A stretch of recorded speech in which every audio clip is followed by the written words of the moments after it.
হলো 5ই মার্চ, আর আজকে ঠিক রাত্রির মানে ঠিক 9টার সময় হঠাৎ করে দেখা গেল আমাদের সবার ফেসবুক আইডি হঠাৎ করে লগ আউট হয়ে গেল বা সিজন এক্সপায়ার হয়ে গেল। তো অনেকেই বিচলিত হয়ে গেছি যে কেন হঠাৎ করে কি হলো, ফেসবুকের হঠাৎ করে কি হলো এমন যে হঠাৎ করেই সবার মানে একসাথে ফেসবুক আইডি সিজন এক্সপায়ার হলো।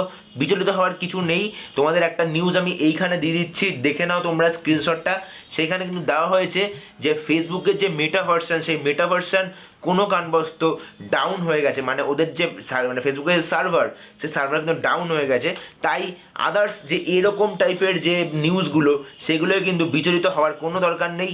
তোমরা শান্ত থাকো, কিছুক্ষণের মধ্যেই ফেসবুকের যে টিম, সেই ফেসবুকের টিম কিন্তু যথাযথ চেষ্টা করে যাবে তাদের সার্ভারটাকে আপ করার জন্য। তাই never spread false information, always spread right information. তাই উল্টো পাল্টা কোনো গুজবে কান দিও না। কন্টেন্ট ভালো লেগে থাকে তাহলে অবশ্যই সাবস্ক্রাইব করতে ভুলো না।